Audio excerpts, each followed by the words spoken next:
इन्होंने मुझे पूरा लाहौर घुमा दिया, टर्मिनेट करो इस प्रेगनेंसी को, जिसका बच्चा मैंने पैदा किया, उसने अपना बेटा ही नहीं देखा आज तक।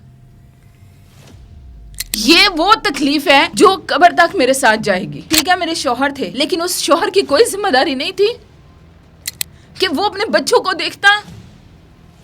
मैंने उनके लिए सारे थ्रेट्स सहे। प्रेगनेंसी में थी, बेटा मेरा होने वाला था, 15 दिन थे। उस वक्त मुझे प्रेशराइज किया गया कि पापा जॉन्स वाली वो जो स्टोरी है वो आ रही, उसको रुकवा दें, क्यों ना लानत भेजो जो मेरी जिंदगी बर्बाद करके बोला गया। मुझे किस चीज की सजा दी जाती है? मेरे लिए जॉब करना मुश्किल कर दिया गया। लोग कहते हैं कादियानी है, हाँ, लेकिन मैंने देखा था इनके घर में नमाज कुरान का कल्चर नहीं था, रोजे का कल्चर नहीं था इनके घर में। ये तो मैंने देखा। जिस बंदे ने अपनी बीवी को रुसवा कर दिया हो, अपने दोस्तों के हाथ उसकी इज्जत पकड़ा दी हो, मेरी वालदा, जो कुछ उसकी बेटी की इज्जत का तमाशा आप लोगों ने सोशल मीडिया पर लगाया, तलाके लेना देना इनकी फैमिली का एक वतीरा है। इनकी बहन भी तलाक याफ्ता है। जो मेरी फैमिली के साथ आप लोगों ने, पूरी फैमिली ने किया, वो किस खाते में है? मेरे और मेरे बच्चों की गाड़ी पे अटैक होता, वो किसी खाते में नहीं है। मैं अस्क्रिट आउट हूँ, इसलिए मैं 6 जॉब्स कर रही हूँ, 6 काम कर रही हूँ। आप लोग कहेंगे कि ये बड़े बोल्ड मतलब बातें कर रही है या सीधी सीधी बातें कर रही है। भाई, जिनको लिखते शर्म नहीं आती, मुझे बोलते शर्म क्यों आए? तेरे संग है सब कुछ, तू ना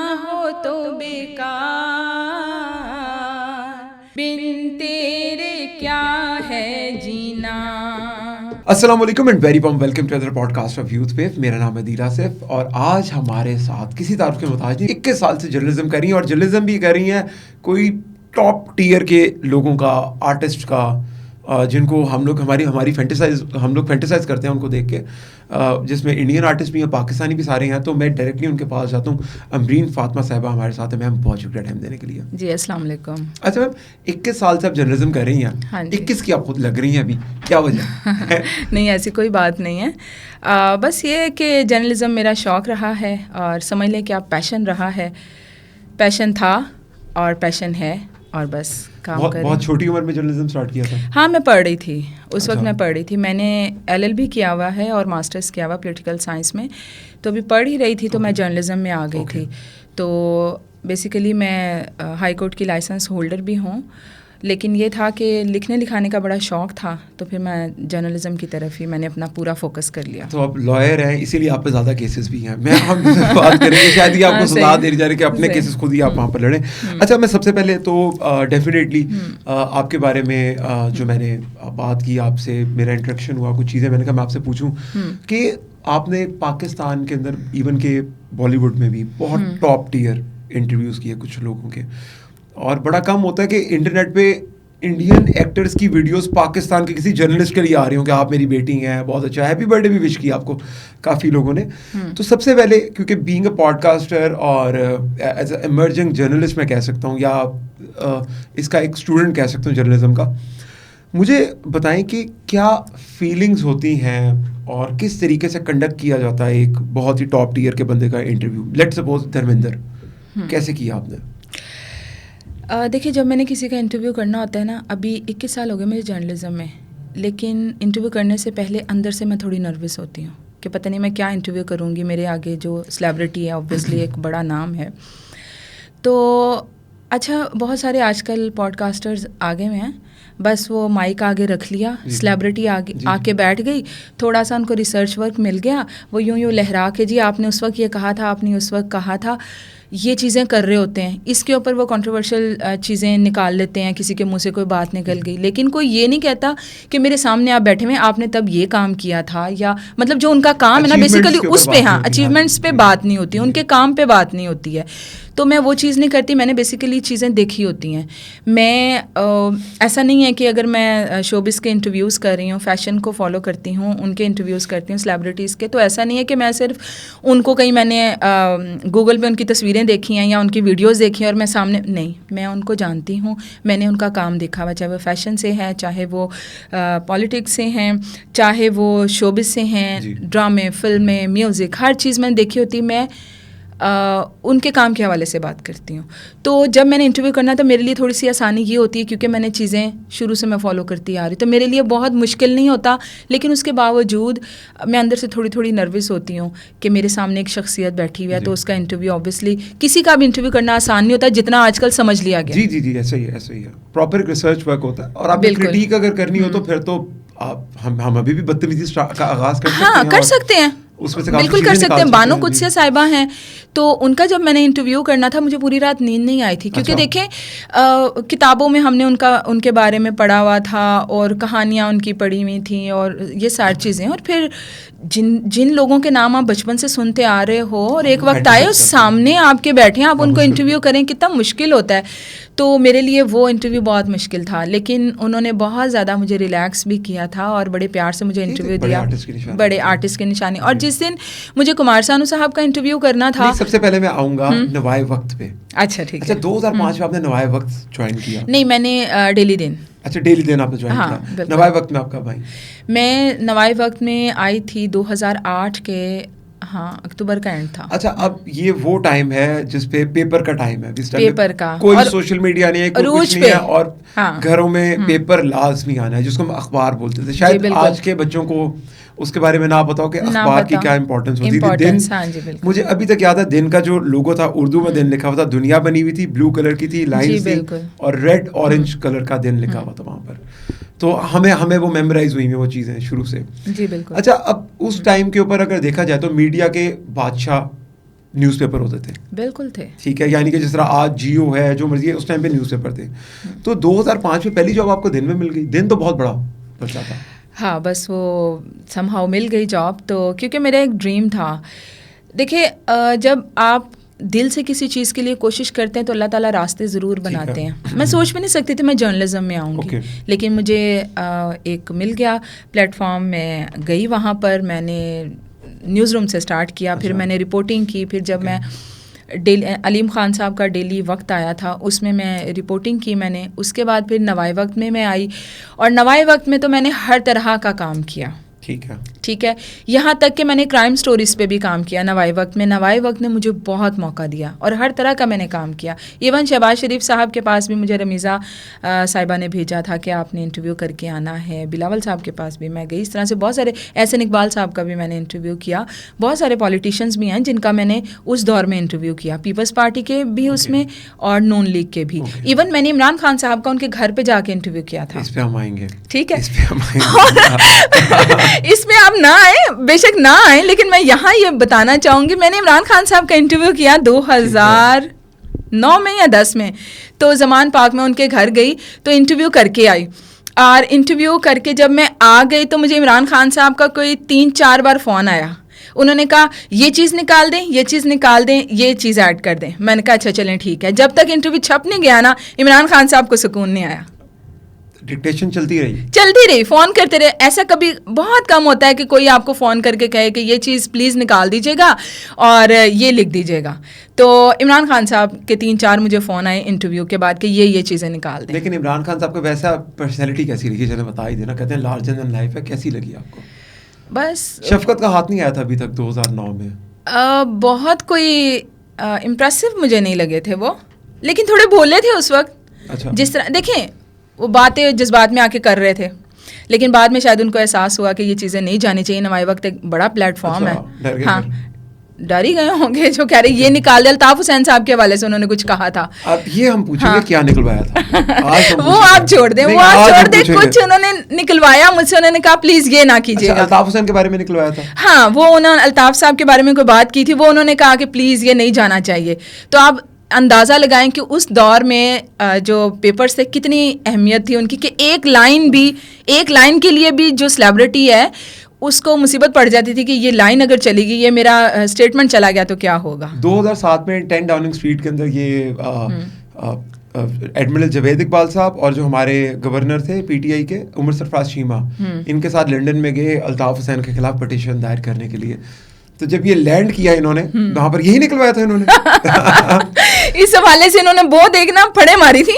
अच्छा। मैं ये करूंगा, मैं वो करूंगा, फिर इन्होंने कहा प्लीज वो निकाल दें। हाँ, तो ये जब वहां पर गए तो वहां पर जो एनिश आए थे उमर सरफराज चीमा साहब और एडमिरल जवेद इकबाल साहब, तो इमरान खान वहां पर भाग गए। तो सुबह उन्होंने अकेले जाके वो जमा करवाई। तो इन्होंने फिर उसके बाद वो आई थिंक बाबर गौरी साहब होते थे, उनका बैठ के प्रेस कॉन्फ्रेंस भी कर दी कि नहीं जी हम अल्ताफ हुसैन साहब के साथ हैं। थोड़ा डरपोक आदमी। और मेरे इंटरव्यू की जो हेडिंग थी मुझे आज तक याद है कि मुशर्रफ की हिमायत करना मेरी सियासी करियर की सबसे बड़ी गलती थी। ये नवाई वक्त में जो मैंने इंटरव्यू इनका लगाया था ना, उसकी ये हेडिंग थी। आप सोचे 2000 आज से 11 और 6 17 साल पहले, हाँ, और उनसे 3 साल पहले मुशर्रफ ने अगर गोद में ना लिया होता तो शायद ये बनते ही ना, सारी दुनिया को पता है। एहसान फरामोश हुआ फिर ये। बिल्कुल बिल्कुल हैं, वो तो हैं, सारी दुनिया को पता है। हाँ जी, हाँ जी, बल्कि उनके नाम पे तो बहुत होगी की। लेकिन अभी हम आते हैं एंटरटेनमेंट पे बात करें। हम वैसे तो पॉलिटिक्स अब एंटरटेनमेंट है, लेकिन हम शोबिज़ की बात करेंगे आपसे। अच्छा, शोबिज़ में आपने इंडिया में से किन किन लोगों को इंटरव्यू किया? बहुत सारे लोगों के किए थे, लेकिन उनमें जो सरे फहरिस्त हैं, मुझे बहुत ऑनर फील करती हूँ मैं, लता जी, लता मंगेशकर साहिबा का मैंने इंटरव्यू किया था। तो नूरजहाँ साहिबा की बरसी थी, तो उनकी जो बहन की बेटी हैं वो उनको सारा मैनेज करती थी। मैंने उनको कॉल की तो उन्होंने कहा कोई मसला नहीं है। तो 1 घंटा लता जी ने मुझसे बात की, उनका इंटरव्यू हमने प्रिंट किया। फिर कुमार सानू का तो बचपन से उनको सुनते आ रहे थे, तो समझ लें कि कुमार सानू की पाकिस्तान में अगर आवाज़ की सबसे बड़ी कोई फ़ैन है तो शायद मैं हूँ। अच्छा। बहुत सारे लोगों का दावा होगा, मेरी तरह का ही दावा होगा। तो ये था कि मैंने तो एज़ फ़ैन ही कुमार सानू साहब से कांटेक्ट किया था और उनका फिर इंटरव्यू किया। और कुमार सानू का जब नवाई वक्त में इंटरव्यू प्रिंट हुआ तो उसके बाद मेरी शादी भी हो गई, तो मैं अपने मसले मसाइल में उलझी रही। 2023 में मैंने उनको ना मैसेज किया, मैंने कहा अमरीन फ़ातिमा हियर, तो उन्होंने पहचान भी लिया और मुझे बड़ा अच्छा रिस्पांस दिया। मैंने कहा मुझे आपसे मिलना है, तो उन्होंने कहा कैसे मिलोगी? तो मैंने कहा आपकी फैमिली दुबई में शायद रहती है, तो आप अगर वहाँ जाए मुझे बता दें। उन्होंने कहा मैं तो इस डेट पे जा रहा हूँ। मैंने कहा ठीक है। मैंने अपने टिकट्स कराए, अपने बच्चे कराए, मैं वहाँ पहुँच गई। और देखिए मैं एज़ फ़ैन बात कर रही हूँ, एज़ जर्नलिस्ट नहीं। अच्छा। एज़ फ़ैन बात करी। जिस दिन मैंने सुबह को मिलना था उनसे, उस रात में नींद ही नहीं आई। देखिए बचपन से आप एक आवाज़ सुनते आ रहे हो और फिर वो आप उसके सामने बैठने जा रहे हो, तो मुझे नहीं पता आप समझ सकते हैं कि नहीं। फिर वो हो भी कुमार सानू। तो बस मैं गई हूँ और मैं जब ताज होटल में नीचे पहुँची हूँ तो मैंने उनको मैसेज किया है। बल्कि कुमार सानू का मुझे मैसेज आया, कहने लगे कि अभी तक पहुँची नहीं हूँ। मैंने उनको मैसेज किया मैं लॉबी में बैठी हुई हूँ, नीचे आपने 11:30 कहा था, मैं तो 11:15 की आके बैठी हूँ। अरे ऊपर आओ तुम। मैं फिर गई हूँ और उनसे बातचीत की है, बहुत प्यार से मिले। उन्होंने बताया कि पाकिस्तानी खाने उनको बहुत पसंद है। कहने लगे दुबई में जब भी आता हूँ तो बिरयानी जो है वो मैं पाकिस्तानी होटल्स वगैरह से जो है ना वो मंगवाता हूँ, वो खाता हूँ। और आतिफ़ की बहुत तारीफ़ की उन्होंने, नुसरत फ़तेह अली ख़ान साहब की, हमारे आर्टिस्टों की बड़ी दिल खोल कर उन्होंने तारीफ़ की। अच्छा, मैं ये देखती हूँ कि वैसे तो ये बड़के मार रहे होते हैं ना, ये जैसे सनी देओल, हाँ सनी देओल वगैरह ये वो, लेकिन जब आप उनसे वैसे बात करते हैं ना तो वो उस तरह का कोई तासुर नहीं, मीडिया की वजह से, ठीक है ना। तो ये है कि धर्मेंद्र साहब जब मुझसे बहुत बात करते थे, कुमार सानू के फिर रहेंगे। अच्छा ठीक है, कैसा हो रहा था कुमार सानू का? ओह माय गॉड, हे किया उन्होंने वहाँ पर आपके सामने? मेरे साथ गाने गाए उन्होंने, मैंने उनके सामने बैठ के गाने गाए थे। आपने भी गाए थे? मेरी वीडियो आपने नहीं देखी? आपने कौन सा गाना गाया? तेरे दर पे सनम। सुनाए फिर। मैं अभी मैं सिंगर नहीं हूँ।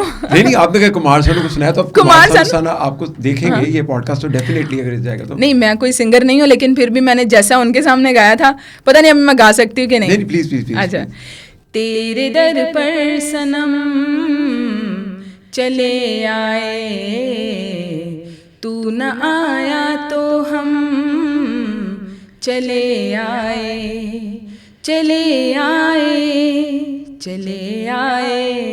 आप सिंगर नहीं हैं। कुमार सानू साहब के सामने गाया और मेरे दिल की धड़कन तेज हो गई। Yes, I am not. होते तो हम कहना था लो जी एक और बंदा मिल गया हमें। नहीं आप तो बहुत अच्छा गाती हैं। अच्छा, और कौन सा गाना गाया था वैसे आपने? नहीं मैंने नहीं गाया था, फिर मैंने उनको कहा था कुछ, उन्होंने तुझे देखा तो ये जाना सनम, तेरे दर पे सनम हे करके किया उन्होंने, तो उन्होंने वो गाने वाने मेरे सामने वो गाए। मेरे पास वीडियो थी, फिर मैंने आके लगाई। हमने देखी आपकी वीडियो, लेकिन कितनी देर की मुलाकात थी उनके साथ? आई गेस 2 घंटे।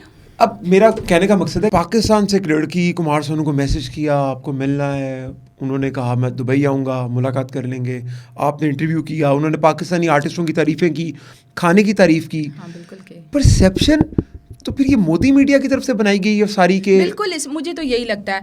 मुझसे तो अर्जुन रामपाल ने भी बात की, बहुत अच्छे से बात की, उन्होंने मेरी शादी की, ऐसी मुबारकबाद दी, वो शादी नहीं रही, वो अलग बात है। उससे भी हम आएंगे। हाँ, तो जिनसे भी बात करें वहाँ पर वो बहुत अच्छे से बात करते हैं। एक बार मैंने आमिर खान साहब को मैसेज किया, अच्छा, तो आमिर खान साहब का बहुत अच्छा रिस्पांस था। आमिर ट्रस्ट खान, में आमिर खान का इतना अच्छा रिस्पांस था कि मैं आपको बता नहीं सकती। तो उनके आर्टिस्टों से, ऋषि कपूर साहब, मेरी उनसे बातचीत होती रहती थी, तो उन्होंने मुझे कहा था कि आप इंडिया आएंगी तो मैं आपसे मिलूंगा, इंटरव्यू दूंगा, ये मेरा प्रॉमिस है, आप इंडिया आ जाए, मेरा प्रॉमिस है, मैं जिस कोने में भी होऊंगा, जहां आप होंगी, मैं खुद आऊँगा, मैं आपको इंटरव्यू दूंगा। तो ऋषि साहब से बहुत अच्छी एक बातचीत रहती थी मेरी। तो उनके आर्टिस्ट बहुत प्यार से बात करते हैं, बहुत ज़्यादा प्यार से बात करते हैं। इवन सायरा बानो जी बहुत अच्छे से बात करती हैं। अच्छा, अच्छा, अब जब आपने इनके साथ बात की, ये आपका कुमार सानू का तो आपका इंटरव्यू हो गया, इसके अलावा धर्मेंद्र के साथ क्या ऐसा रिलेशन था कि वो आपके लिए वीडियोस भी आ रही हैं, आपके बच्चों को इवन के बर्थडे विश कर रहे हैं, आपको कर रहे हैं, क्या धर्मेंद्र के साथ आपकी कोलैबोरेशन कैसे बनी? उनकी भी मैं फ़ैन ही थी और उनसे मैंने कांटेक्ट किया था, फिर उनकी कॉल आई मुझे, और जाहिर है मैं कॉल्स कर रही थी, तो उनकी फिर कॉल आई मुझे, उनसे बातचीत हुई, तो उन्होंने मुझे, पता नहीं है हमारा क्या, एक वो मुझे कहते थे कि तुम्हारे अंदर एक ऐसी बात है जो मुझे अपनी तरफ खींचती है, तो मुझे अपनी बेटियों की तरह लगती हो, बड़ी बहादुर हो। उनको उर्दू पढ़नी आती थी। अच्छा। मेरे सारे ट्वीट्स पढ़ते थे वो। तो उन्होंने मुझे एक दिन कॉल की, उन्होंने कहा कि तुम्हारे ट्वीट्स में बड़ा दर्द होता है, मैं तुम्हारे दर्द को महसूस कर सकता हूँ, तुम बहुत बहादुर हो, ये वो। मुझे अपनी बेटी उन्होंने बना लिया और मेरा हाल चाल पूछा करते थे, मेरे बच्चों से बहुत प्यार करते थे। तो मेरी बर्थडे उन्होंने मुझे विश की, मेरे भाई की बेटी पैदा हुई, मैं हॉस्पिटल में थी, धर्म साहब का फ़ोन आया, तो कहने लगे कि मेरी बेटी क्या करी। मैंने कहा मेरे भाई की ना बेटी पैदा हुई। कहने लगे क्या नाम है उसका। मैंने कहा उसका नाम हरीम। उन्होंने मुझे बताए बगैर वीडियो बनाई और मुझे भेजी, मैंने अपने भाई को वो वीडियो दी। तो बहुत प्यार था हमारा आपस में। और सैयद नूर साहब से उनकी काफ़ी दोस्ती थी, धर्मेंद्र साहब की। तो एक बार तो ऐसा हुआ था, मैं और सैयद नूर साहब इकट्ठे बैठे हुए थे, धर्म साहब की कॉल आई, तो हम दोनों ने मिलकर उनसे बात की। तो बस उनसे मिलने का प्लान था, करतारपुर मिलना था हमने अभी बस। तो उसी दौरान उनकी ज़्यादा तबीयत ख़राब हुई है और बस फिर नहीं हो सकी मुलाकात। अच्छा, अब इंडियन आर्टिस्ट, उनको धर्म जी बोला जाता है, वो कॉल कर लेते थे खुद ही आपको? बिल्कुल बिल्कुल कॉल करते थे। और अक्सर ये होता था कि मैं 2 जॉब्स करती हूँ। एक जॉब मेरी रात को ख़त्म होती है, तो जो मैं शो करती हूँ उससे पहले जो मेरे पास टाइम होता था, मैं धर्म साहब को वीडियो कॉल कर लेती थी, कभी वो कर लेते थे, तो बातचीत होती रहती। रेगुलर ये था उनके साथ? हाँ, उनके साथ मेरा एक रेगुलर चलता रहता था सिलसिला ना। तो वो पाकिस्तानियों से बहुत प्यार करते थे। मैंने उनसे एक बार कहा था, मैंने कहा धर्म जी ये सनी क्या करता है ना। तो कहने लगे वो फिल्में हैं, छड़ परे हो, फिल्मां दी हद तक रखा करो ना तुसी। तो कहते थे दिल ते ना लिया करो ना।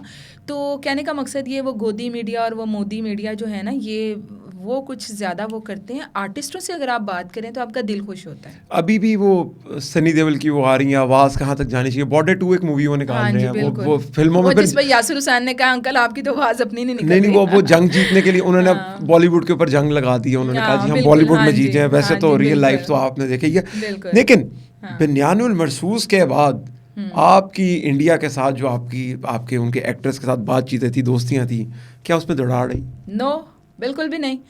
बल्कि मुझे ऐसा लग रहा था कि धर्म जी शायद मुझे अब कॉल ही ना करें, लेकिन उन्होंने की कॉल। अच्छा। तो जंग की मैंने हल्की सी बात की, तो उन्होंने कहा बेटा जंग दे नाल ना साडा लेना देना नहीं हैगा। अच्छा। हाँ, दोवां मुल्कां दी होंदी है, ते ए उन्हां दे आपस दे मामलात ने साडे नहीं हैगे। हम बाप बेटी का रिश्ता है ना, वो चलता रहेगा इसी तरह से। पंजाबी में बात करते थे? मेरे से वो पंजाबी में बात करते थे। क्या बात है। हाँ। क्या बात है ज़मीन, यानी कि और डाउन टू अर्थ भी होंगे डेफिनेटली। बहुत ज़्यादा। अच्छा, आपको ट्विटर पे फॉलो करते थे? बिल्कुल करते थे। और आपकी ट्वीट्स भी पढ़ते थे वो? जी बिल्कुल, मेरे ट्वीट्स भी पढ़ते थे। और उनके ट्विटर पे अगर आप जाएं ना, तो जो लास्ट रिप्लाई किया वो भी मुझे ही किया हुआ है, मेरे बच्चों की तस्वीर के नीचे ना। उन्होंने कुछ लास्ट जो उनकी डेथ से पहले लास्ट रिप्लाई उन्होंने जो लास्ट रिप्लाई था ना, जब भी उन्होंने किया था वो मुझे ही किया हुआ था, मेरे बच्चों की तस्वीर। उनकी डेथ से कितना अर्सा पहले आपकी आखिरी बात हुई थी उनसे? 1.5 महीना पहले। अच्छा, इतनी कंसेक्यूटिव आपकी बात होती थी? हाँ जी, 1.5 महीना पहले हुई थी। और तय ये पाया था कि करतारपुर आना है, शलजम गोश्त मैंने बना के लेके जाना है। ठीक है। और सैयद नूर साहब ने, मैंने, साइमा जी ने मिलना था। हम तीनों ने उनसे मिलना था। और उससे पहले ये हुआ था कि वो कहीं चलते चलते गिर गए थे, तो उनके पाँव में बहुत ज़्यादा चोट आ गई थी, तो उसका काफ़ी उनका वो चलता रहा। इलाज वगैरह चलता रहा।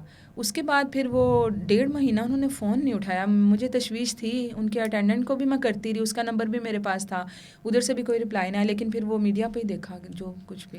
अच्छा, तो आपने कॉल की फिर उनकी फैमिली में से किसी को? मैंने सनी को मैसेज किया था लेकिन कोई जवाब नहीं आया था। डेफिनेटली वो बॉर्डर मूवी बनाने में ना वो लाहौर वैसे उनकी तो आवाज़ आ वैसे जाएगी, तो हाँ, आप लाहौर में होती हैं। हाँ। लेकिन इसमें एक सबसे इम्पॉर्टेंट चीज़ कि आपने बार बार बोला मेरे प्रोग्राम में कि मैंने उनको कांटेक्ट किया। कैसे कांटेक्ट करते हैं इन लोगों को? बस देख लें, एक जर्नलिस्ट जो है वो, मेरा नहीं ख्याल कि वो बता सकता है या उसे बताना चाहिए वो कैसे किसी से कांटेक्ट करता है। ये बड़ा मुश्किल काम है ना। अभी आपने हाँ। कहा कि मैंने इनको फ़ोन किया, उनको ये रिप्लाई कर, आमिर खान से बात कर ली आपने? आमिर खान साहब ने मुझे अपनी वो जो उस टाइम पे, मुझे नहीं पता अभी कौन उनको देखते हैं, लेकिन उस टाइम पे एक लड़की का शिल्पी या शिल्पा की समथिंग उनका नाम था, उनका कांटेक्ट दिया। उन्होंने कहा कि जैसे मैं इंटरव्यू स्टार्ट करूंगा तो हम करेंगे। चले अब हम स्टोरी को थोड़ा ड्रामेटिक करते हैं। हाँ, करें। अर्जुन रामपाल की बात कर रहे थे। अर्जुन रामपाल देखें, मुझे बहुत पसंद है। अच्छा। और मैं समझती हूँ कि वो मेरा, क्या कहना चाहिए मुझे, बस इतना ही कहूँगी, मुझे बहुत पसंद है वो। तो उनसे भी मेरी बातचीत कब से है, 2016 से है। और फिर मेरी शादी हो गई, मैंने उनको बताया मेरी शादी हो रही है, फिर उन्होंने मुबारकबाद दी। वो ऐसी मुबारकबाद दी कि वो फिर शादी नहीं चली। फिर शादी के बाद मैंने कुछ कांटेक्ट, ज़ाहिर है मैं अपनी टेंशनों में पड़ गई थी, मुसीबतों में पड़ गई थी, तो फिर मैंने ज़रा 2-3 साल किसी से भी कांटेक्ट नहीं किया था। फिर दोबारा जब किया तो ऑब्वियसली मीडिया से आउट हो गई थी आप? नहीं, मीडिया से मैं कभी आउट नहीं हुई। अच्छा। लेकिन जिनसे मेरी बातचीत रहती थी वो मैं बातचीत करती नहीं थी, क्योंकि मैं खुद ही इतना टेंस रहती थी, तो मैं किससे बात करती। लेकिन being an very empowered woman, आपने डेफिनेटली एक दोबारा से सब कुछ आपने ओवरकम किया। क्योंकि मैं हेट के ऊपर आऊँगा अभी, एक खास किस्म की हेट है, लेकिन मैंने कभी अपना काम नहीं छोड़ा। ठीक है। हाँ, मैंने काम। नुकसान कितने हुए आपको फिर? नुकसान, मेरे लिए काम करना मुश्किल हो गया। एक वक्त आया, किसी के किए की सज़ा मुझे मिली, मेरे बच्चों को मिली, ठीक है। और हालांकि हमारा उनसे कोई ताल्लुक़ वास्ता नहीं। मैं 5 साल तक मैंने सोशल मीडिया पे पीटती रही। उसके बावजूद लास्ट ईयर अप्रैल में मेरे सारे बैंक अकाउंट्स, मेरी वालदा, बूढ़ी वालदा के, वालिद के, बहन भाइयों के, सब के बैंक अकाउंट्स बंद कर दिए गए। किसने किए? FIA ने लास्ट ईयर अप्रैल में किए। अच्छा, देखें, मैं अगर कहूँ, मुझे तो लगता है कि इमरान खान और PTI आपकी क्रिटिक है। तो इमरान खान को तो गए हुए 2-3 साल हो गए, वो तो 902 दिनों से जेल में है। वोट ऑफ नो कॉन्फिडेंस को बहुत टाइम हो गया। फिर FIA ने आपके अकाउंट क्यों बंद कर दिया? आपको इसका अंदाज़ा होना चाहिए क्यों किए। नहीं, क्यों किया? मुझे लिटरली नहीं हो रहा। देखिए, मेरे बच्चों के वालिद की वजह से किए, अहमद नूरानी की वजह से किए। हालांकि मैं तो 5 साल से पीट रही हूँ, सारी दुनिया जानती है। आपका क्या कसूर इसमें? मेरा क्या कसूर? हाँ भाई, देखें कि एक बंदे ने बगैर बताए गलत एड्रेस के साथ में तलाक दे दी, और तलाकनामा अपने पास रखा, 4 साल तक रखा। 4 साल मुझे नहीं दिया, ठीक है। और अनाउंस कर दिया जी she is my ex wife. और मैं पीटती रही कि मुझे तलाक नहीं हुई। मैं अपनी जगह इसलिए हक बजानिब थी क्योंकि मुझे कभी यूनियन काउंसिल से कोई कार्रवाई जो करते हैं उसकी इंटीमेशन नहीं आई। मुझे कोई तलाक के 3 नोटिस कभी मौसूल नहीं हुए थे। तो मैं अपनी जगह ठीक थी ना, मुझे तलाक नहीं हुई है। मुझे तो यही पता है कि तलाक का यही तरीका कार है। मुझे ये नहीं पता था कि ऐसी 2 नंबरियों के साथ भी तलाक़ें होती हैं कि बीवी को बताए बगैर आप अमेरिकी इमिग्रेशन में जाली एक तलाकनामा जमा करवा दें तलाक देकर, ठीक है। ठीक है। तो मैं पीटती रही कि भाई मुझे तलाक नहीं हुई। जब ये पहली बार दावा किया गया सोशल मीडिया पे कि जी मुझे तलाक दे दी गई है, तो मैं बहुत पीटी। मैंने कहा नहीं, मुझे तलाक नहीं हुई है। आप मुझे बताएं, तलाक के 3 नोटिस भी कभी ना मिले हों, यूनियन काउंसिल की कार्रवाई में शामिल ना किया गया हो, पता भी ना हो आपको तलाक हो रही है या हो गई है, तो आप मुझे बताएं, यही कहा जाएगा ना नहीं तलाक हुई। मैंने डट के कहा मुझे तलाक नहीं हुई। तो वो तो बाद में पता चला कि गलत एड्रेस के साथ में तलाक दे दी गई हुई है।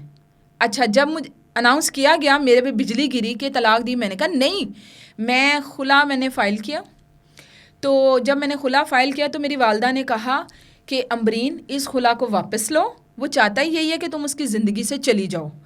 तो ठीक है, अगर उसने तलाक दी वो साबित करे उसने तलाक दी है। अम्मी ने कहा कि तुम इसको वापस ले लो। पीटीआई वालों ने आज तक मुझे जलील करते हैं इस बात पर कि जी आपने खुला फाइल किया, फिर आपने वापस ले लिया, आप तो खुद जो है वो इस तरह की आपने हरकतें की, इस तरह की चीज़ें। अच्छा, आज उसके बारे में पहली बार बात कर रही हूँ खुला के हवाले से, मैंने कभी इसको एक्सप्लेन करना मुनासिब नहीं समझा। लाहौर में जब अटैक होता है हमारी गाड़ी पे, मेरे और मेरे बच्चों की, ठीक है, उन दिनों में साकिब निसार की ऑडियो लीक हुई थी। लाहौर में जब अटैक हुआ मेरे और मेरे बच्चों पर, तो मुझे बीबीसी ने कांटेक्ट किया, उन्होंने मेरा इंटरव्यू किया। तो उन दिनों में हम सब पे मैंने कुछ आर्टिकल्स लिखे थे दीनी मदारिस के हवाले से, और इस तरह कुछ सख्त किस्म के थे आर्टिकल ना। अच्छा जी, तो साकिब निसार की ऑडियो लीक हुई। तो उसके बाद क्या हुआ, मेरे और मेरे बच्चों पे लाहौर में ना गाड़ी पे अटैक हुआ। अच्छा, लाहौर में? लाहौर में।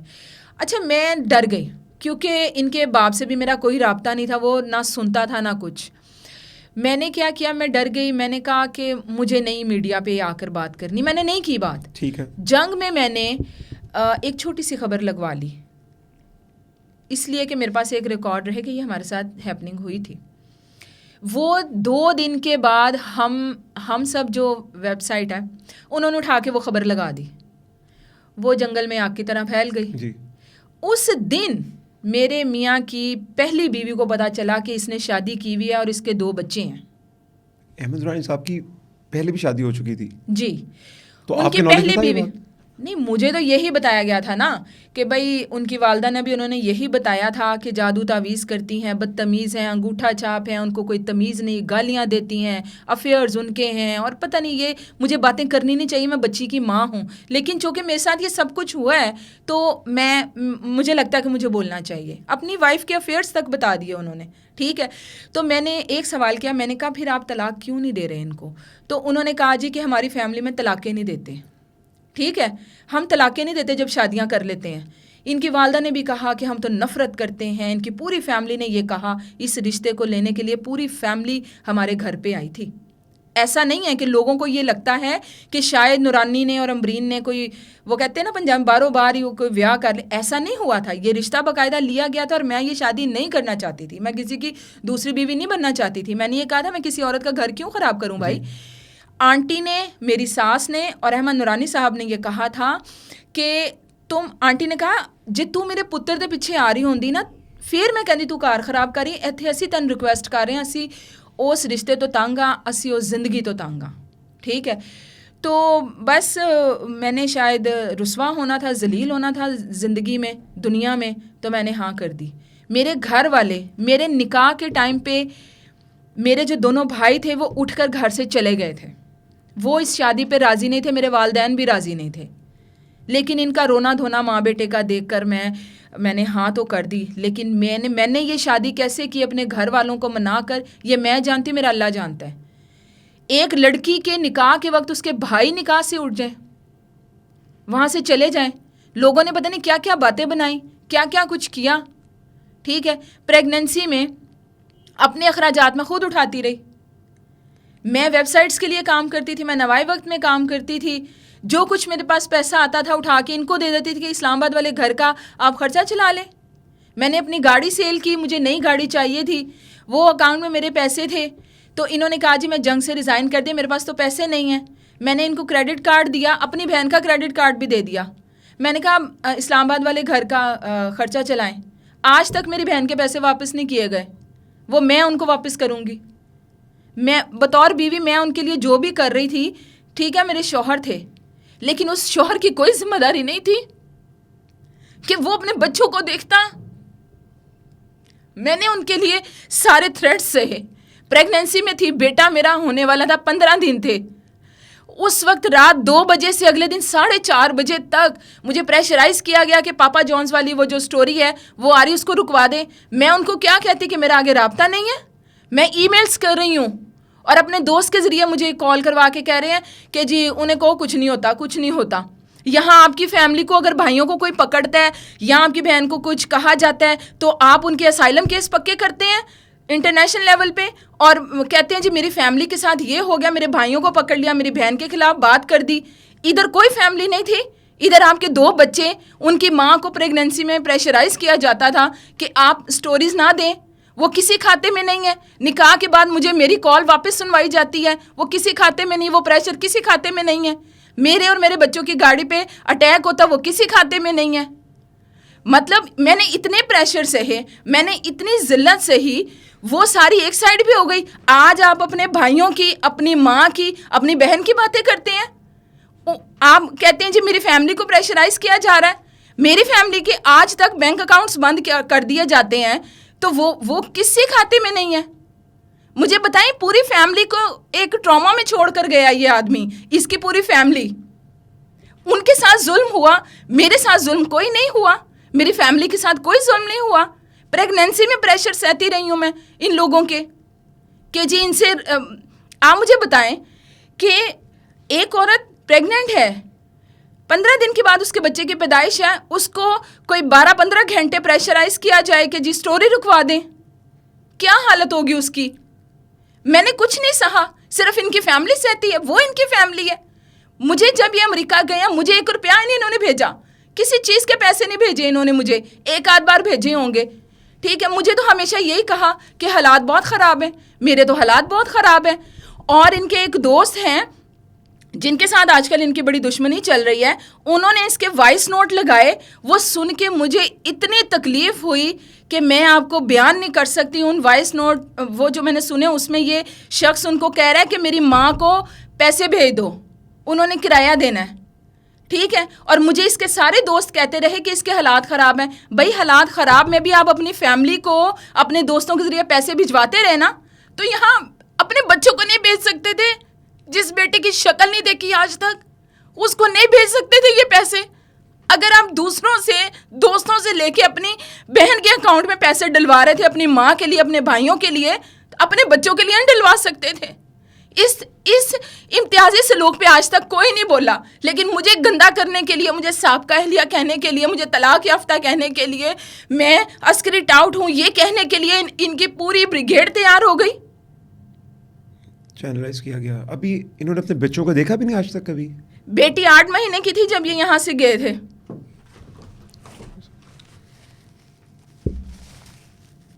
बेटी 8 माह की थी जब अहमद नूरानी साहब पाकिस्तान से गए थे, और मेरी जो सेकंड प्रेगनेंसी थी उसके 6 वीक्स थे। ये यहाँ से गए हैं, इन्होंने मुझे पूरा लाहौर घुमा दिया कि टर्मिनेट करो इस प्रेगनेंसी को, ठीक है। बहुत मशहूर हॉस्पिटल है, इनके दोस्त की बीवी का हॉस्पिटल है यहाँ लाहौर में, ठीक है। उनके पास भी भेजा, उन्होंने कहा हम ये काम नहीं करेंगे, ठीक है।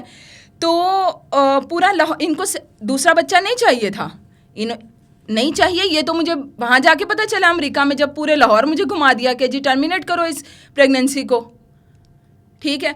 तो आप ये देखिए, वो भी मेरे पे एक प्रेशर था।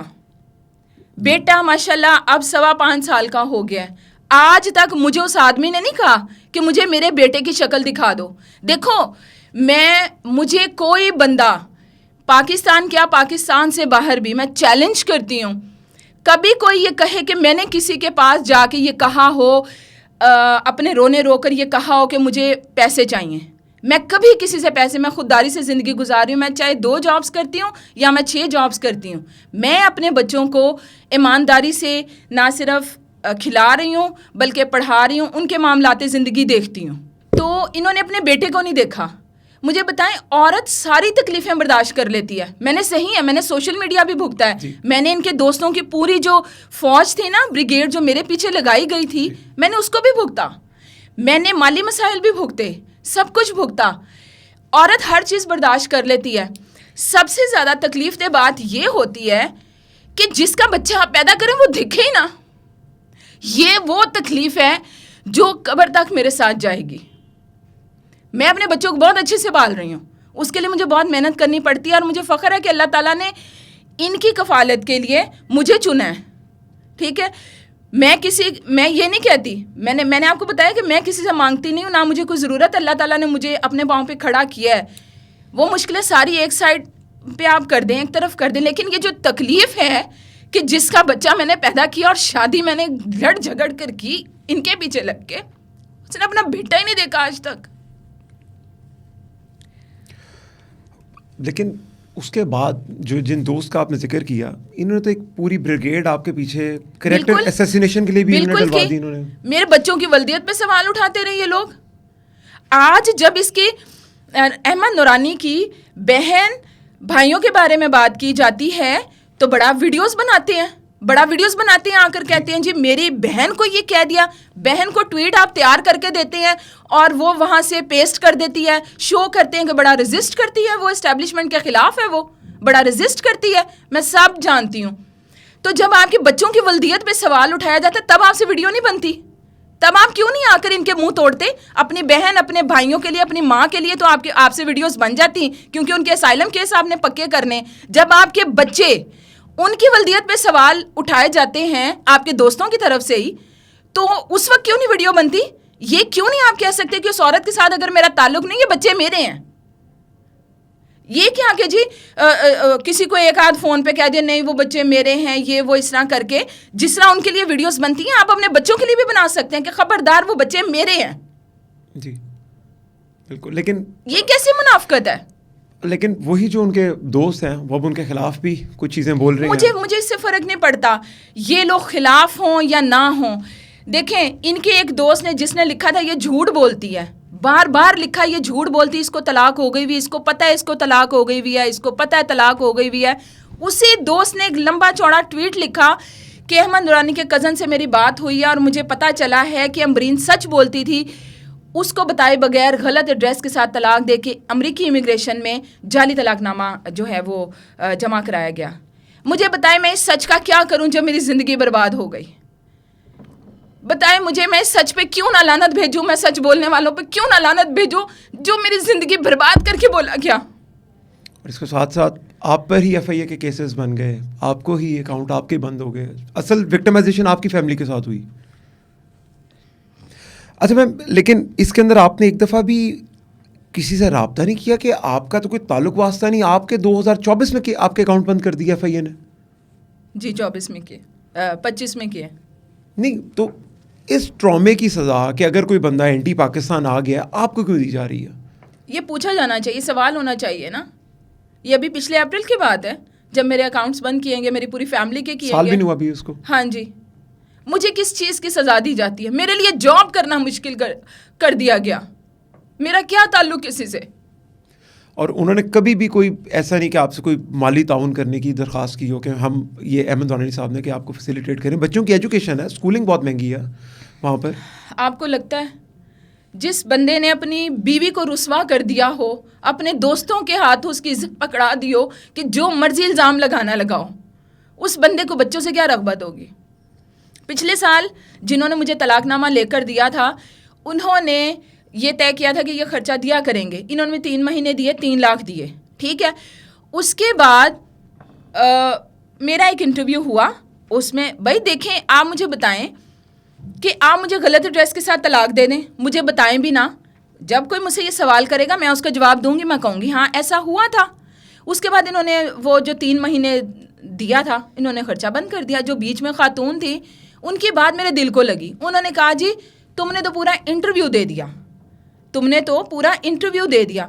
ओ भाई, उस बंदे ने मेरी वालदा पागल कर दी गई है। मेरी वालदा को आज कुछ याद नहीं है।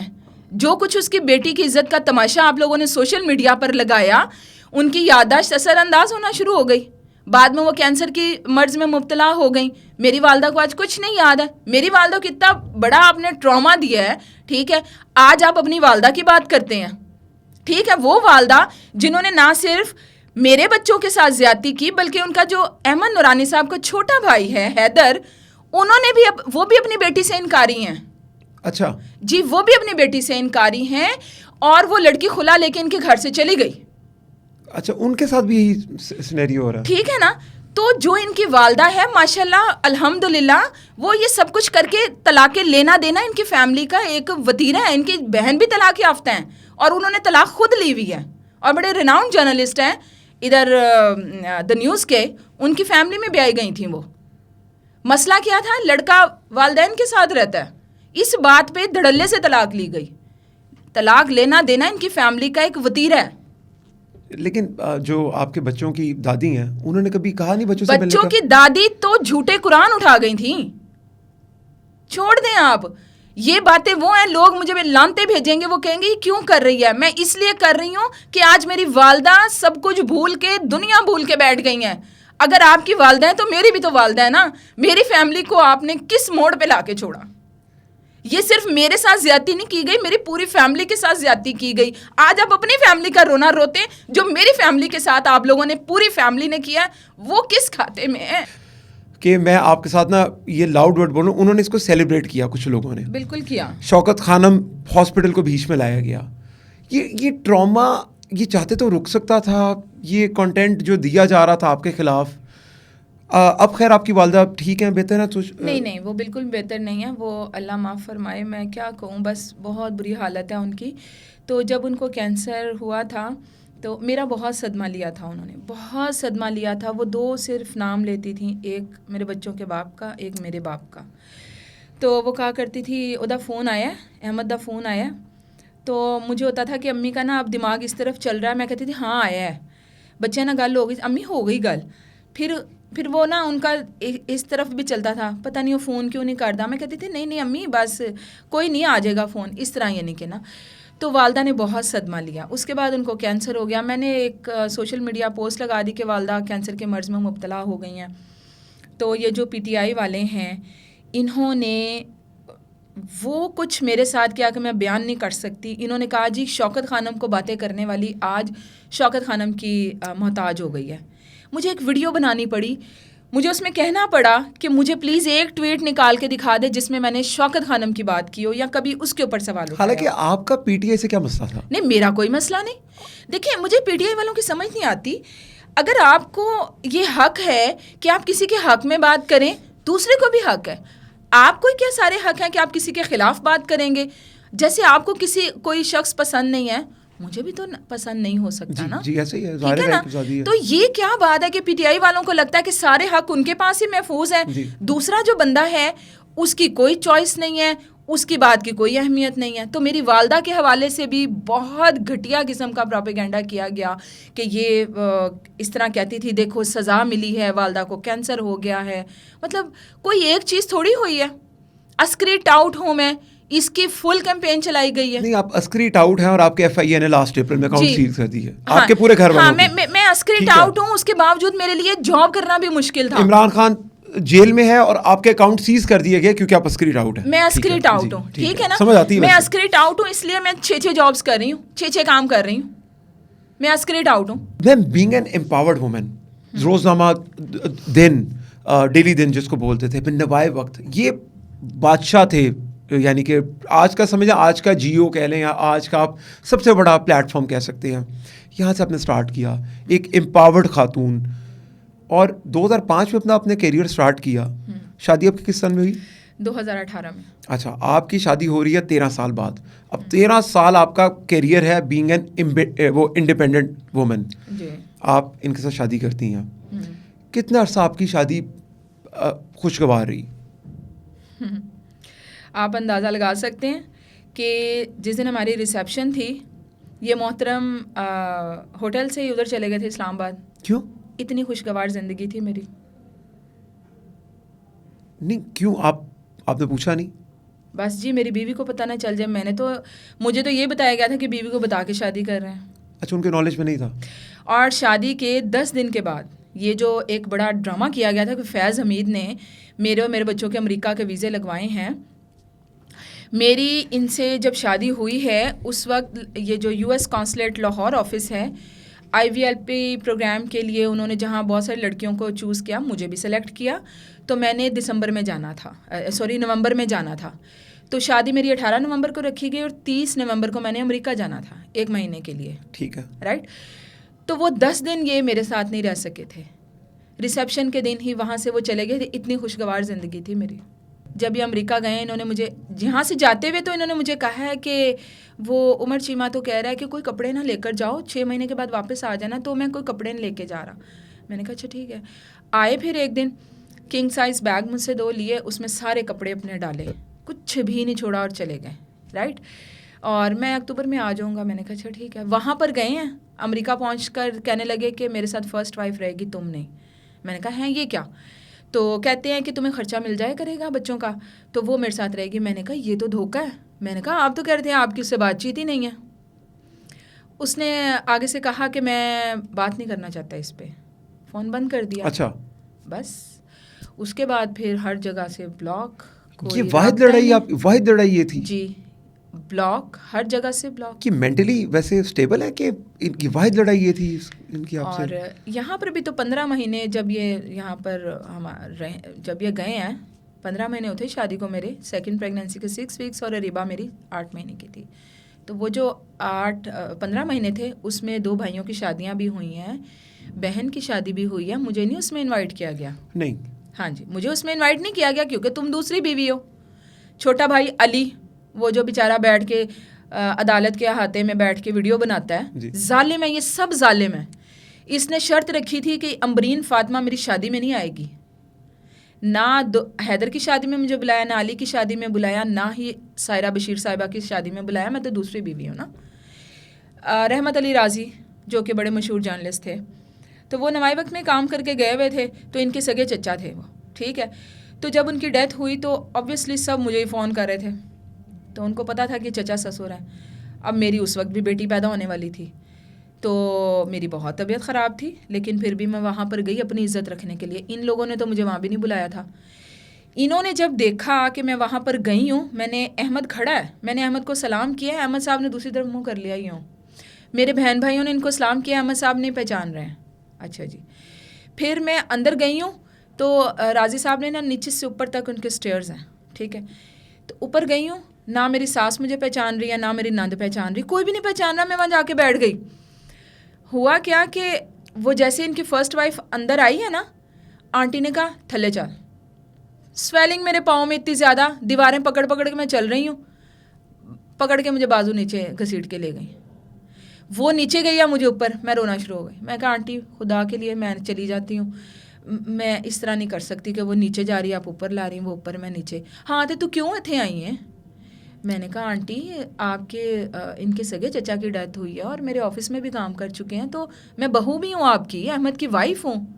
नहीं ये थे पहली वाइफ हैगी, तू चली जा। मैंने कहा आंटी पहली वाइफ तो ज़िंदगी में थी, तो मुझसे शादी क्यों की आप लोगों ने? मैं रोते हुए वहाँ से निकली। मेरी माँ ने कहा ये तुम्हें ज़िंदगी में कभी सुख नहीं देगा बंदा।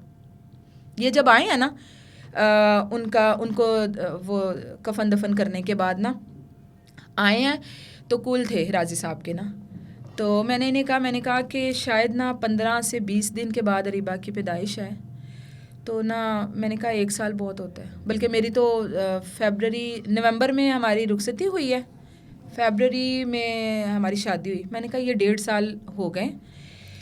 मैंने कहा जब इन 1.5 सालों में 3 शादियों में नहीं बुलाया, मुझे इस गम के मौके पे खड़े नहीं होने दिया, मुझे वहाँ से निकाल दिया गया। मैंने कहा काम करें कि ना मुझे तलाक दे दें। आप मुझे बताएं 1.5 साल बहुत होता है जब आपने खुशी में शामिल नहीं करना, आपने गम में शामिल नहीं करना, मेरी जिम्मेदारियाँ नहीं उठानी और मुझे हर चीज़ में पीछे रखना है। तो मैंने कहा बस बहुत हो गई मेरे से ना, और तकलीफ़ नहीं अब सही जाती। मैंने कहा मुझे तलाक देना। इन्होंने कहा देखो जब मैं शादी कर रहा था तो मैंने अपने सब दोस्तों को कहा था मैं पहली बीवी से बहुत तंग हूँ, तो मैं क्या जवाब दूंगा, तुम खुला ले लो। मैंने कहा मैंने नहीं खुला लेने, मैंने कहा मुझे तलाक दे दें, ठीक है। तो इसने कहा नहीं लोग मुझे बातें करेंगे और ये और वो इस तरह करके। बहरहाल झूठ सच बोलते रहते थे, झूठ सच चलते रहते थे। इनकी वालदा भी झूठा कुरान उठा गई एक बार, झूठा कलमा पढ़ गई एक बार। तो बस बहुत दिक्कत वाले वो 15 महीने थे। जब इन्होंने मुझे कहा कि तुम लाहौर में रहोगी, वो मेरे साथ वहाँ रहेगी, मैं अपने घर वालों को क्या मुँह दिखाती, इतनी लड़ झगड़ के शादी कर रही हूँ। तो 5 महीने की मेरी प्रेगनेंसी थी, मैंने अटेम्प्ट सुसाइड की, जो हाथ लगा खा लिया मैंने। मेरी तबीयत ख़राब हो गई और मैं कमरे में अकेली थी, मैं गिर गई। मेरी बहन आई है और उसने मुझसे पूछा, मैंने कहा मुझे अपनी ज़िंदगी ही नहीं चाहिए। उसने कहा क्या हुआ? मैंने कहा वो कह रहा वो वहाँ पे मेरे साथ रहेगी, तुम नहीं। वो कहती ये क्या बकवास है। तो उसने कहा उसने तो खुद कहा था कि वो उसके साथ नहीं रहना चाहता। मैंने कहा वो उसके साथ रहना चाहता है। मैंने कहा मैं अम्मी अब्बू को क्या बताऊँ, मैंने कहा भाइयों को क्या बताऊँ जो निकाह से उठ के चले गए थे। हॉस्पिटल लेकर गए, उन्होंने कहा जी ये पुलिस केस है तो हम इसको अभी नहीं बच्ची को देख सकते। मेरे वालिद साहब ने वहाँ डॉक्टर्स के पाँव को हाथ लगाया। मेरी बहन ने मुझे बताया। उन्होंने कहा बच्ची बहुत परेशान है, पुलिस केस ना बनने दे, हम इज़्ज़तदार लोग हैं। पता नहीं अब्बू ने जैसे तैसे करके वो रात हमारी गुजरी। इनको जब कॉल की, अब्बू ने कहा ये मैं क्या सुन रहा हूँ। उसने अब्बू का फ़ोन बंद कर दिया और अपने लंदन वाला एक दोस्त है उसके ज़रिए मुझे फ़ोन कराया कि ख़बरदार आइंदा से अमरीन समेत इसके घर वालों ने मुझसे रब्ता किया। उस टाइम पे आपने सुसाइड अटेम्प्ट की हुई और हाँ, आप हॉस्पिटलाइज थी। उसने कहा कि मैं क्या करूँ, वो कर रही तो करे। बच्चों का भी कोई कम नहीं। तो ये जो मेरे पे तनकीद करते हैं, अभी कल परसों किसी ने लिखा हुआ था कि मियाँ जो है वहाँ पे काम कर रहा है और यहाँ इसकी मौजें हैं। मैं क्या मौज कर रही हूँ? मैं तो अपने बच्चों को पाल रही हूँ। एक कॉमन सेंस की बात है कि जो शख्स अपनी सगी औलाद अपने बच्चों के साथ प्यार नहीं करता तो वो क्या पाकिस्तान से प्यार करता होगा?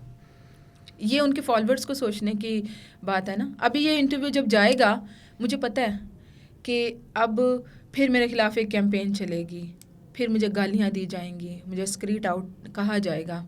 स्क्रीट आउट हूँ इसलिए 2 जॉब्स करती हूँ, स्क्रीट आउट हूँ इसलिए वेबसाइट्स का काम करती हूँ, स्क्रीट आउट हूँ इसलिए जो काम मिलता है वो करती हूँ।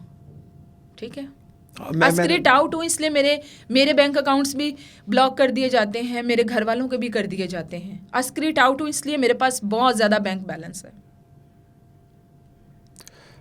मैं लिटरली लोगों को पीटीआई वालों ने तो यहाँ तक नहीं सोचा। अरशद नदीम जो हैं, नहीं मैं उस सवाल के ऊपर आऊँगा, मेरा हाँ। वो मेरा आखिरी सवाल है। मैं आपसे पूछना चाहता हूँ कि इस सारे मौके में जो जर्नलिस्ट की कम्युनिटी है, सबसे ज़्यादा सपोर्ट आपको किसने किया? फरिया अदरीस ने और जवेरिया सिद्दीक ने आपको सपोर्ट किया। और कुछ लोग तो सामने भी आपके आए होंगे जो बस छोड़ दें, बाकी तो छोड़ दें। अरशद शरीफ साहब जिनसे मैं कभी नहीं मिली थी, अमेरिका में थी मैं। अच्छा, ये भी बड़ा प्रोपेगेंडा किया गया, मैं असाइलम में चली गई, वो हो गया। अच्छा चलो खैर, अमेरिका में थी तो अरशद भाई ने मुझे जवेरिया से बहुत फ़ोन करवाए थे। इससे पूछो पैसों की ज़रूरत है, इससे पूछो किसी किस्म की ज़रूरत है, हम देखेंगे उसको। मैंने कहा नहीं, सिर्फ मुझे दुआ चाहिए और कुछ भी नहीं। अच्छा ठीक है। अरशद शरीफ साहब ने और जवेरिया, उसकी पॉलिटिकल और मेरे नज़रियात में फ़र्क है, बहुत लेकिन आज तक हमारे क्या बात है, आज तक हमारी दोस्ती में फ़र्क नहीं आया। मैं रिस्पेक्ट करने लगूंगा इस बात का। फरीहा अदरीस जिन्होंने मतलब फ़ोन पे मुझे सारे कह रहे थे बड़ा गलत किया उसने, ये क्या, जब ट्विटर पे आते थे तो बदल जाते थे। ठीक है, लेकिन फरीहा अदरीस दबंग खातून है, बहुत साथ दिया उन्होंने, मेरे लिए लिखा भी उन्होंने। सिर्फ ये नहीं था कि फ़ोन पे ही मुझसे वो करती थी बात, मेरे लिए लिखा भी उन्होंने। बाकी तो बस छोड़ दें आप, बाकी छोड़ दें। अच्छा मैम, इसके साथ साथ फिर जब अरशद नदीम साहब हमारे जेवलिन थ्रोअर, मातहत के साथ आप एक बहुत एम्पावर्ड खातून है। मैं मुझे हंसी आ रही है बात करते हुए कि जब उन्होंने जेवलिन थ्रो की और उन पे इनामात की बारिश हुई, तो आपके ऊपर भी एक इनाम की बारिश हुई, आप पे एक इल्ज़ाम लगा। जी बिल्कुल, तो आप प्लीज़ उसकी खुद ही तरदीद दें अभी दोबारा में। अच्छा, हुआ ये था कि अबरारुल हक जो हैं उनके साथ हमारे ज़रा फैमिली टर्म्स हैं, मेरी अम्मी भाई वगैरह सबके साथ ना, तो हमारी बड़ी पुरानी वो सलाम दुआ है। उनके घर पे ना अरशद नदीम को बुलाया हुआ था, प्रेस को भी बुलाया हुआ था उन्होंने। प्रेस सारा चला गया, मैंने अबरार से कहा मैंने इससे मिलना है। अच्छा जी, तो अबरार ने कहा हाँ ठीक है, तुम आ जाओ अंदर आ जाओ। मेरे बच्चे थे, मेरी बहन थी, मैं गई हूँ। तो अबरार ने मेरा तारुफ़ करवाया कि अबरार ये अरशद ये अमरीन है। अच्छा जी, हो गया तारुफ़। तो मैंने कहा आ जाओ अबरार तस्वीर बनाते हैं। अबरार खड़े हैं, मेरे बच्चे खड़े हैं, मैं और अरशद खड़े हैं। एक तस्वीर ये हो गई, एक तस्वीर में थे इसरारुल हक अबरार के भाई, मैं और वो बैठे हुए, एक में मैं और अरशद खाली बैठे हुए, एक तस्वीर में मैं, मेरे बच्चे और अरशद बैठे हुए। I was wearing sleeveless shirt. ठीक है। तो अच्छा, मैं आई हूँ, मैंने रात को ना तस्वीरें लगा के सोशल मीडिया में मैं सो गई हूँ। सुबह जब उठी हूँ, मुझे अमेरिका से कॉल आती है, वहाँ भी एक जर्नलिस्ट है। उन्होंने कहा कि ये क्या चल रहा है तुम्हारे खिलाफ। मैंने कहा क्या हुआ है।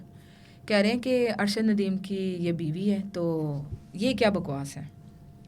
जैसे जैसे वो घंटे गुजरते गए, वो एक भरपूर कैंपेन की सूरत में वो मतलब चीज़ सामने आई। हर कोई कह रहा है अरशद नदीम की बीवी है।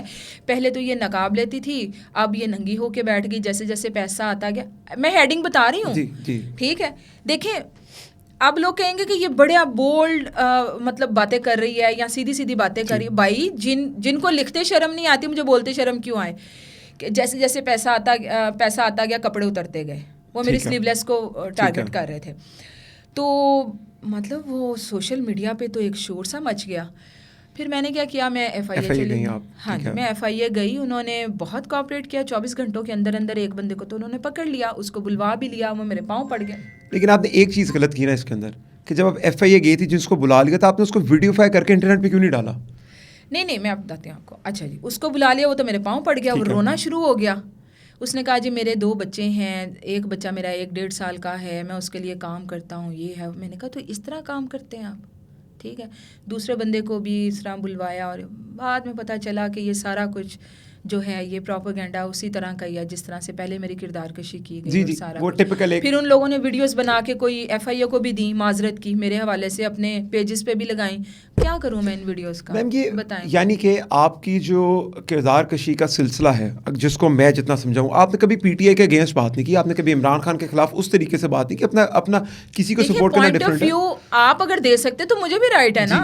लेकिन आपका ये सारा फैब्रिकेटेड, ये अमेरिका से ये अहमद नूरानी साहब की तरफ से ड्राइव तो नहीं होता कि स्पेसिफिकली आपको टारगेट किया जाए, अरशद नदीम के साथ जोड़ दिया और आपको एक ख़ास मरकज़ बनाया हुआ है बैशिंग का? मुझे नहीं पता कि मैं तो खैर अब किसी पे ट्रस्ट कर ही नहीं सकती। जो कुछ पिछले 5 साल में मेरे साथ किया गया है, मैं किसी को भी ट्रस्ट नहीं कर सकती। मुझे नहीं पता ये कहाँ से आता है, कौन करता है, क्या मतलब चीज़ें हैं, लेकिन ये है कि मुझे टारगेट किया जाता है। और ये आपकी प्रोफेशनल लाइफ में बहुत ज़्यादा इम्पैक्ट करता है? बिल्कुल करता है। मैंने आपको बताया एक टाइम आया मेरे लिए जॉब करना मुश्किल हो गया। ऑफिस के अंदर भी ऑस्ट्रेसाइज किया जाता होगा कि ये क्या चल रहा है? मैं ये सोचने पर मजबूर हो गई थी कि मैं मुल्क छोड़ दूँ। मैंने अपने भाई से बात की थी, दुबई में होता है। मैंने कहा था मैं ये मुल्क छोड़ना चाहती, मैं यहाँ पे, मुझे कोई नहीं काम करने दे रहा है यहाँ पे, मैं नहीं कर सकती काम। अभी भी नहीं, अब तो चलो हालात कुछ बेहतर हैं, शुक्र है अल्लाह का, लेकिन ये है कि मेरे लिए बहुत मुश्किल हालात। अच्छा मैम, हमने इंडिया की तो सारी आपकी लेगेसी देख ली। हमने एक सोशल मीडिया पे वीडियो देखी फवाद खान की, आपके बारे में कह रहे थे कि आप हमारी फैमिली की तरह। अब पाकिस्तान में भी क्या वजह है, ये कांटेक्ट किस तरीके से होता है, किस तरीके से इस तरह खूबसूरत रिलेशन बनता है कि जिन लोगों के साथ आप राब्ते में हैं वो आपकी तारीफ़ें करते हैं? देखिए, मैंने हमेशा जर्नलिज्म पॉजिटिव वे में की। ओके। अब देखिए कि शाहिद आफरीदी हैं या आतिफ असलम साहब हैं, ठीक है, इवन फवाद खान भी। अच्छा, मैंने जब जिसको जिस तरह से इंटरव्यू किया ना, जो उन्होंने बोला मैंने वैसे ही लिखा। ओके। अगर कोई मुझे लगा ऊपर नीचे बात हो सकती, मैंने उसको बड़े समझ लें कि नरम लहजे में, जैसे होता है ना कि नरम अल्फाज कर लिए, मैंने उसको वैसे लिखा। और मैं ये I can bet on this कि आतिफ असलम ने प्रिंट मीडिया के लिए सबसे ज़्यादा मुझे इंटरव्यूज़ दिए। अच्छा। एक टाइम था। उसकी वजह ये कि ट्रस्ट डेवलप हो जाता है ना।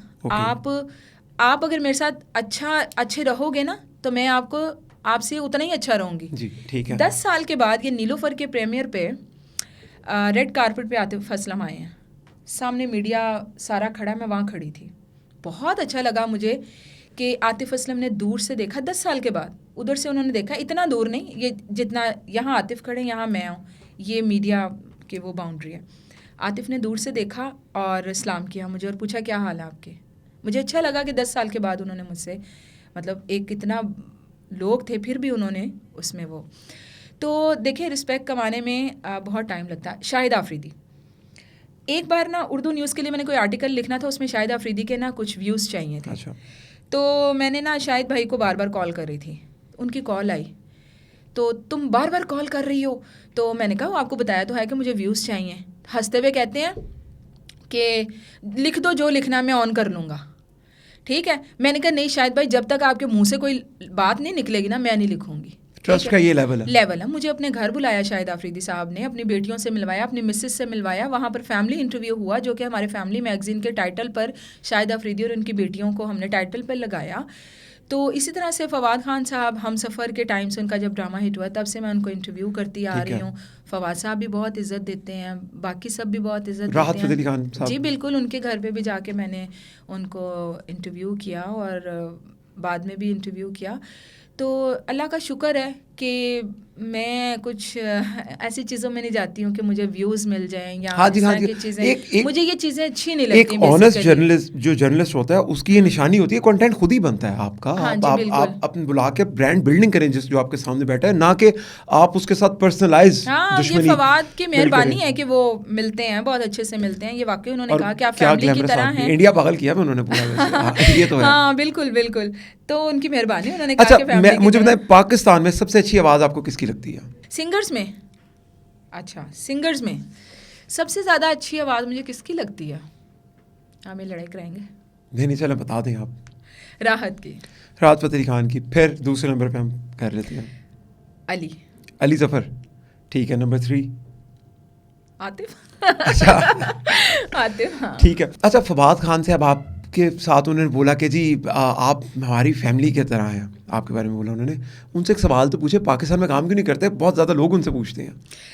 देखें, फवाद पाकिस्तान में काम बिल्कुल, फवाद बहुत अच्छे एक्टर हैं, बहुत अच्छे एक्टर हैं, ना सिर्फ वो पाकिस्तान में बल्कि आपको पता है जहाँ जहाँ उर्दू बोले, ग्लोबल आर्टिस्ट हैं वो, ठीक है। लेकिन फवाद खान के मयार का काम तो लेकर आए ना उनके पास। कोई उनके मयार का काम उनके पास लेके जाएंगे, कोई अच्छी ऑफ़र करेंगे तो फवाद करेंगे ना, ऐसे मुंह उठा के कैसे कर लेंगे? ठीक है, उन पे तनकीद होती रहती है, शायद तनकीद करने वालों को कुछ शोहरत चाहिए या क्या है, वो ख़बरों में रहना चाहते हैं, रेलिवेंट रहना चाहते हैं, उनको और कुछ समझ नहीं आती, फवाद पे तनकीद करना शुरू कर देते हैं। उनको पता है फवाद तो बोलेगा नहीं, ना वो सोशल मीडिया पे, ना भाई आप उसको कुछ उसके मयार का ऑफर करेंगे तो वो जरूर करेगा। इंडिया तो पागल किया हुआ है उन्होंने, इंडिया पागल बिल्कुल किया हुआ है। अच्छा, मैं अब एक सवाल के ऊपर सारे जितने हमारे शोबिज़ में लोग हैं, सिंगर्स हैं, आर्टिस्ट जितने भी हैं, इनमें से कोई बात का पक्का आदमी कौन है? बात का पक्का, बात के पक्के मैंने 2 लोग देखे हैं, और भी हैं बाय द वे। ठीक है।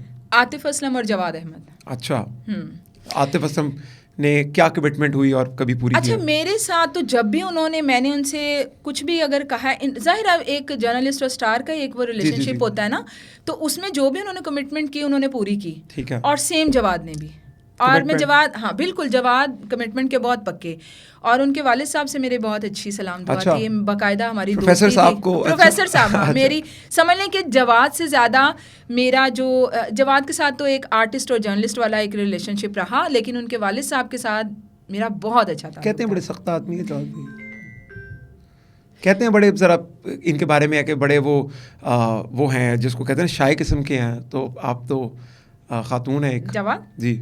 हाँ बिल्कुल हैं, शाय हैं, सोच समझ के बात भी करते हैं और डिसेंट इंसान है। उनके वालिद क्या बात है, कमाल आदमी थे। अच्छा, प्रोफेसर साहब से मेरा बहुत अच्छा ताल्लुक था। ठीक है, तो अब हम इस प्रोग्राम का इख्तिताम फिर गाने पे करेंगे, आपसे सुनेंगे, तो किसका गाना गाएंगी आप? मैं हालांकि सिंगर नहीं हूँ, आप मुझे जो गुलकार है ना उनसे मार पड़वाएंगे। किसका गाना गाएंगी आप?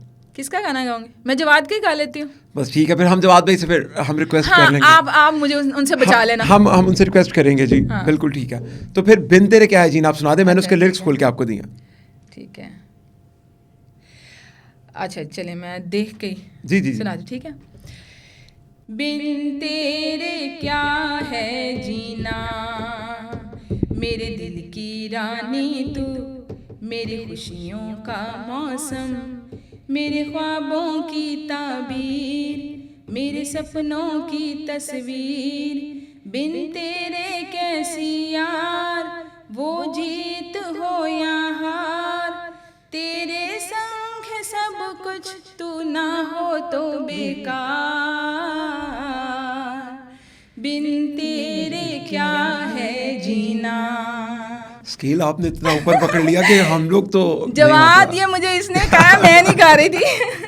कुमार सानू का गाना भी इन्होंने मुझसे गवाया, लेकिन मैं कोई सिंगर नहीं हूँ। इसके बाद फौरन सारे काम छोड़े और आप म्यूजिक में अपना करियर आप शुरू ट्राई करें, क्योंकि आप गाती बहुत अच्छा, और आप पूछ लीजिएगा बेशक, चले कुमार सानू से भी आपकी बात है, लेकिन आप जवाद भाई को भी फोन करके पूछिएगा कि मैंने ठीक गाया कि नहीं गाया, तो आपको रिकमेंड करेंगे। सही है, बस मैं जाते जाते ये जरूर कहना चाहूंगी कि खुदा के वास्ते आप सपोर्ट करें, एक दूसरे को सपोर्ट करें, या आप किसी पॉलिटिकल पार्टी को सपोर्ट करें, इमरान को सपोर्ट कर रहे हैं, नवाज शरीफ साहब को करें, मरियम को करें, किसी को भी करें, जैसे आपको हक है वैसे दूसरों को भी हक है। जी। ये कैसे हो सकता है कि इमरान खान को सपोर्ट करने वाला ठीक है और इमरान खान को सपोर्ट ना करने वाला गलत है? और ये सेम अभी जिनका आपने नाम लिया जवाद अहमद साहब का, उनकी भी पॉलिटिकल पार्टी है, बराबरी पार्टी। हाँ जी बिल्कुल, जो विक्टिमाइजेशन चल रही है। हाँ, जवाद के हवाले से भी मैं देख रही होती हूँ, तो ये चीज़ नहीं होनी चाहिए। अब मैं कोई ट्वीट करती हूँ, मेरी ज़ाती ज़िंदगी को बीच में ले आते हैं पीटीआई वाले।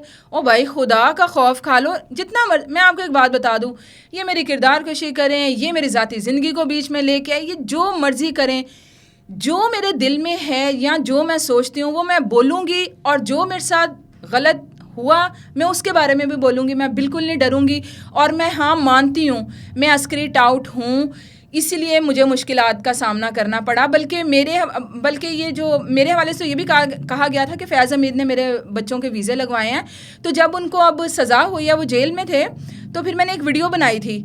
मैंने ये कहा था कि अब मेरे और मेरे बच्चों के वीज़े एक्सपायर हो रहे हैं सितंबर में, वो तो जेल में चले गए, कैसे हमारे वीज़े लगेंगे? मुझे आप बता दें कैसे लगेंगे? आप किसी से बात करके हमारे वीज़े तो रिन्यू करवा दीजिए। मैं बिल्कुल, हम रिक्वेस्ट करेंगे कि जी उनसे वादा किया हुआ है। हाँ, फैज़ हमीद साहब ने उनके बच्चों का आपका असाइलम भी रेडी करवा दिया होना। हाँ, प्लीज करवाएं, कुछ करवाएं। जी, हम जरूर कोशिश करेंगे कि आपके ऊपर जो सख्तियां हैं वो और बढ़वाई जाएं, और बढ़ाई जाएं, ताकि आपकी, और होता यही है, जिन पे सख्तियां होती है ना उनकी सख्तियां और बढ़ जाती हैं। जी जी जी। आपने बयानुल मरसूस में अवार्ड नहीं देखा किनको दिए गए? हाँ, देख लें, आपने देखे ना किन किन को अवार्ड मिले हैं, तो हमने भी देखे हैं कि यार किस किस लोग को अवार्ड मिले। तो खैर वो खुशी की बात है जी, कोई बात नहीं, दिल बड़ा होना चाहिए। आप डटी रहें, आप विमेन एम्पावरमेंट की एक बहुत बड़ी मिसाल है पाकिस्तान के अंदर, हम आपको सलूट करते हैं। और ये सोशल मीडिया के थोड़े से लोग हैं जो ये एक प्रोपेगेंडा चलें, मैं भी कौन सा डरती, मैं भी ढीठ हूँ, मैं भी लगी रहती हूँ। और इफ़त उमर का मैं शुक्रिया अदा करना चाहूँगी। इफ़त मेरी बहुत प्यारी दोस्त हैं, इफ़त ने हमेशा बहुत सपोर्ट किया। इफ़त आपका बहुत बहुत शुक्रिया, आप हमेशा मेरे साथ खड़ी रहीं।